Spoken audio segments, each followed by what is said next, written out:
تو اب سمجھ لیں آپ کہ یہ ساری گواہیاں آنا جی، پھر ان سے پرکھنا، پھر ان پر علماء سے مشاورت کرنا، پھر آپس میں بحث کرنا، پھر فیصلہ لکھنا، تو اور بیچ میں کوئی کال بھی آ سکتی ہے.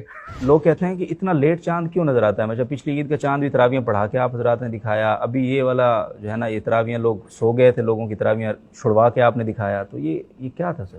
تو کل کا جو چاند تھا اس میں یعنی دو پہلو میں عرض کرنا چاہتا ہوں. پہلا پہلو تو یہ ہے کہ وہ نظر آ سکتا تھا لیکن اس کے لیے پرفیکٹ کنڈیشنز ضروری تھی، اور پرفیکٹ کنڈیشنز میں ہے کہ موسم بالکل ٹھیک ہو، اس میں ہیزینس نہ ہو، اس میں بادل نہ ہو، کوئی اس طرح کی رکاوٹ نہ ہو. تو آپ کو پتہ ہے کہ کل کا جو موسم تھا وہ کافی یعنی پورے ملک میں تقریباً اس میں اس طرح کی کیفیت تھی کہ اس میں یعنی کچھ نہ کچھ مسئلہ تھا. اچھا، دوسری طرف سے یعنی شریعہ کی ڈائمینشن سے ہم دیکھیں گے نا، تو یہ جو اس طرح کا ماحول ہوتا ہے، علت والا ماحول ہم کہتے ہیں کہ اس میں نظر آنے میں کچھ رکاوٹ ہے، تو اس میں شریعت کی طرف سے آسانی یہ ہے کہ ایک خبر بھی رمضان میں قابل قبول ہو جاتی ہے. صحیح ہے. تو مطلب شریعت کی طرف سے تھوڑی سی رعایت تھی اور چاند وہاں سے تھوڑا سا پیچیدہ تھا. ٹھیک ہے نا. تو اب ہمیں وہ ایک گواہی تھوڑا سوچ سمجھ کے لینی تھی کہ کہیں اس میں گڑبڑ نہ ہو، دھوکہ نہ ہو. تو اس لیے ہم جو بھی آ رہے تھے، ہمارے پاس گواہیاں آ رہی تھی، ہم اس کو دیکھ رہے تھے، اس سے بات کر رہے تھے، اس کو پرکھ رہے تھے. تو اس میں ہمارے پاس جو گواہیاں جن پر ہم نے آخر میں مدار رکھا تھا، اس میں بھاولپور کی گواہی تھی. صحیح ہے. وہاں 3-4 افراد نے دیکھا تھا. قلعہ سیف اللہ سے 4-5 افراد کی گواہی تھی. ثوابی سے گواہی تھی. تو اس کے بعد پھر ہمارے پاس 2 گواہیاں اور بھی اس قسم کی آئیں کہ ایک جہاز کی گواہی تھی. اچھا، ہوائی جہاز. ہاں، صحیح ہے. فلائی جنا کی ایک پرواز جو ہے پشاور سے وہ کراچی آ رہی تھی، اور اس دوران انہوں نے تقریباً سندھ میں جب وہ انٹر ہو رہے تھے اس وقت سے لے کر کراچی پہنچنے کے قریب تک انہوں نے چاند کو دیکھا. اچھا، ٹھیک ہے نا. اب ظاہر ہے کہ یہ تقریباً 40,000 پہ ہوتے ہیں. صحیح ہے. اور بادل جو ہوتے ہیں وہ ان کی کئی لیئرز ہوتی ہیں، لیکن وہ 30,000 کے اوپر کوئی لیئر نہیں ہوتی تقریباً.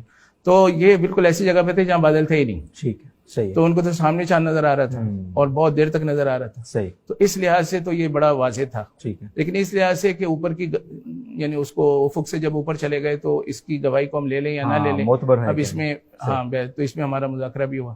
اسی طرح ٹیلیسکوپ کی ایک گواہی فیصل آباد کی تھی. صحیح. اور وہ بھی ایسی تھی کہ مطلب جمع غفیر کی ضرورت نہیں تھی، موسم وہاں کا برآلود تھا، اور انہوں نے بھی کہا کہ ہم نے صرف 1 سے 2 منٹ کے اندر اس کو کیپچر کیا. صحیح. اچھا، پھر انہوں نے جو ہمیں تصویر بھیجی اس کی یعنی موبائل کے ذریعے سے انہوں نے ٹیلیسکوپ سے تصویر لی، وہ بھیجی ہمیں.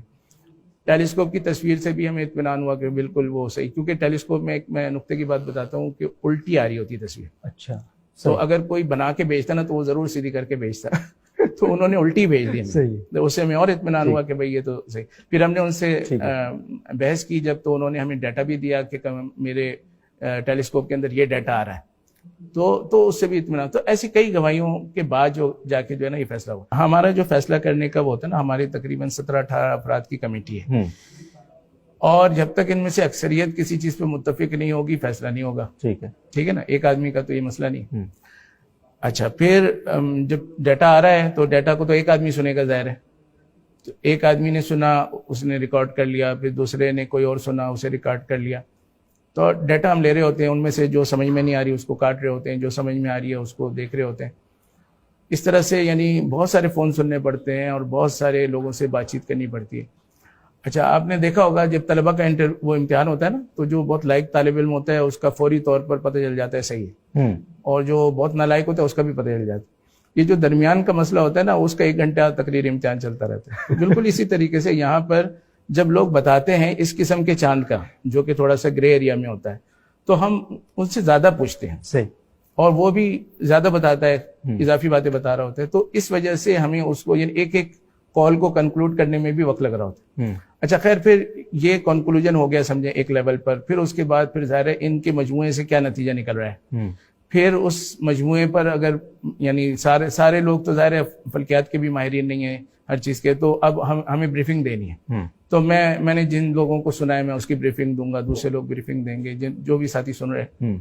اس کے بعد پھر مطلب اس پہ تھوڑی بحث ہوگی، پھر کہیں پر وہ ڈاؤٹ کریٹ ہوں گے تو پھر ہم مشورہ کریں گے آپس میں.